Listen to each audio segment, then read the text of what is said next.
L'histoire d'Alpine fait partie des grands moments de l'industrie automobile en général, du rallye en particulier. Ce principalement à travers la carrière de sa berlinette 110, un modèle qui n'a pas tardé à devenir mythique.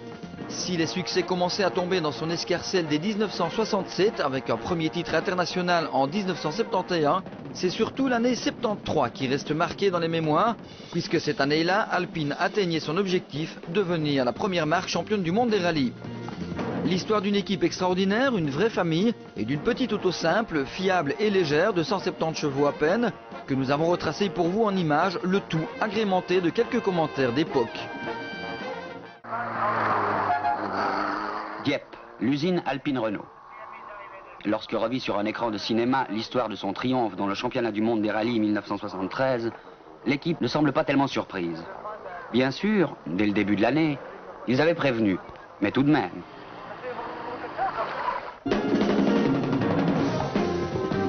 Fiat, Lancia, vainqueur en 1972, et puis les BMW, Ford, Volvo, Datsun. La meute des plus grands constructeurs mondiaux va tenter de faire échec aux 5 Alpine Renault d'Anderson, Andruet, Darniche, Nicolas et Terrier.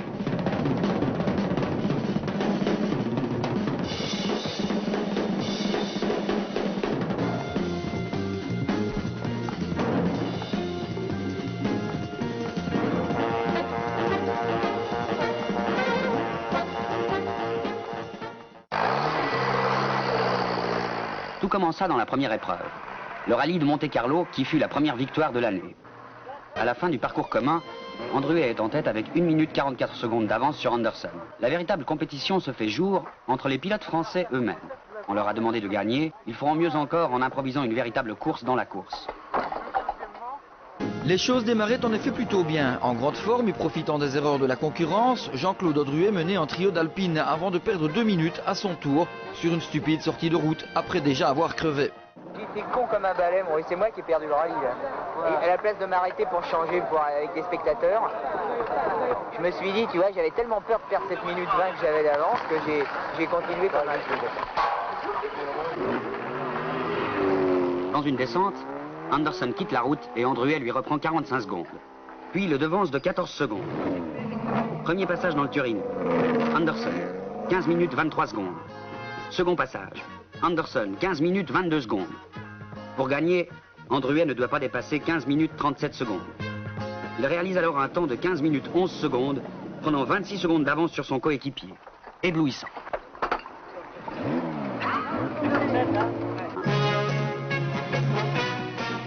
Le rallye de Monte-Carlo s'achève. Premier, Andruet Biche. Deuxième, Anderson Todd. Troisième, Nicolas Vial. 6 Alpine Renault dans les 10 premières places. 20 points au classement. Ford est second avec 10 points. En Suède, Alpine s'attaque aux Nordiques, spécialistes incontestés de la neige et de la glace. Les pneus à clous sont interdits.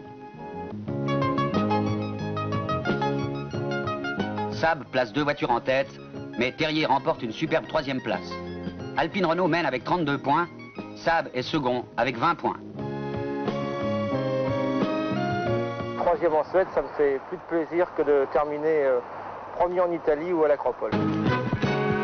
L'Alpine est-elle, comme certains le prétendent, une voiture fragile, inadaptée au rallye du Maroc? En fait, aucune n'a réussi jusqu'à ce jour à passer la ligne d'arrivée de l'infernal festival de tôle ondulée qu'est ce rallye. Face à 3 Citroën DS23 dont la suspension réglable est un avantage sur un tel terrain et 9 Peugeot 504, Renault aligne une Renault 12 et Alpine 3 berlinettes avec blindage d'acier sous les moteurs. Près de 4000 km de route, de pistes, dont 1200 km d'épreuves spéciales. On considère à juste titre que le vainqueur au Maroc est un champion du monde en puissance. Darniche le sait, et il remporte les 5 premières épreuves spéciales, dont 4 devant Terrier. 2 mois plus tôt, dans le rallye du Portugal, sur un parcours très ingrat, Alpine avait déjà confirmé son avance avec la victoire de Terrier. On savait que la berlinette avait du mordant. On allait découvrir ses qualités de résistance et la robustesse d'organes essentiels dont 90% sont dérivés des productions Renault de grande série.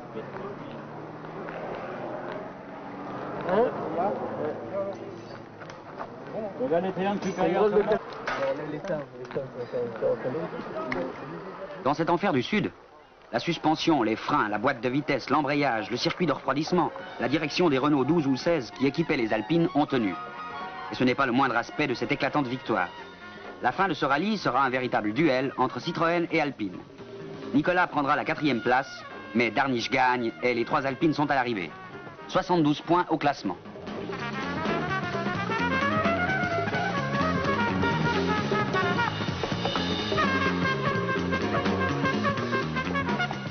En Pologne, Fiat a repris des points, mais le moral est intact. Dans les Alpes autrichiennes, la lutte sera farouche.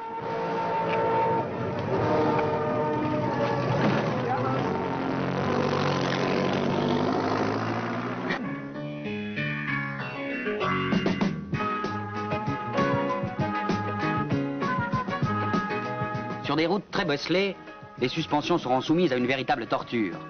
Darniche quitte la route, mais à l'issue de la seconde étape, il l'emporte d'1 seconde sur le Suédois Eklund. Un véritable règlement de compte.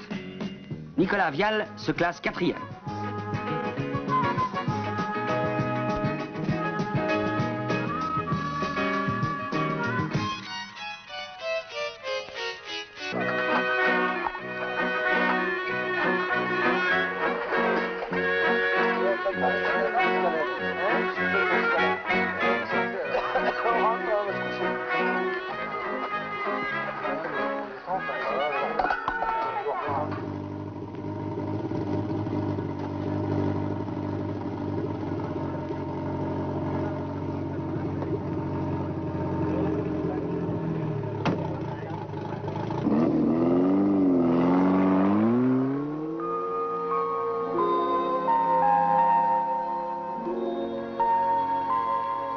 Alpine Renault terminera l'Alpenfahrt autrichien avec 112 points au classement, devant Fiat qui gardera la seconde place avec 77 points. Dans le rallye de San Remo qui suivra, ce sera la victoire de Terrier, précédant la Fiat de Vérigny de 6 minutes. Jean-Pierre Nicolas se classera 3e.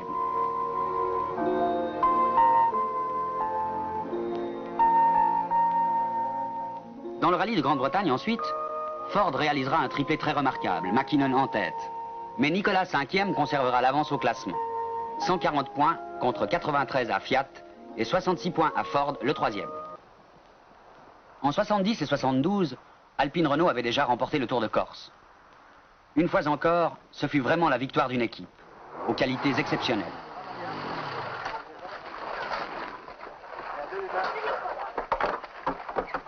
Ils font une tête à queue dans la spéciale. Ils ont rajouté du goudron, tu sais. Je sais pas quel temps on aura fait par rapport aux autres, mais sans la tête à queue, c'est sûr qu'on était bien. Hein. C'est vrai? Moi, j'ai fait une tête à queue. Je fais des 2 traces noires partout. Le Tour de Corse allait prendre fin après 10 rallyes internationaux, 346 épreuves chronométrées et 29 621 km de course sur le triomphe des Alpines Renault. Nicolas Mahé se classait 1er, Pio de Alexandris 2nd, Terrier Calvart 3e.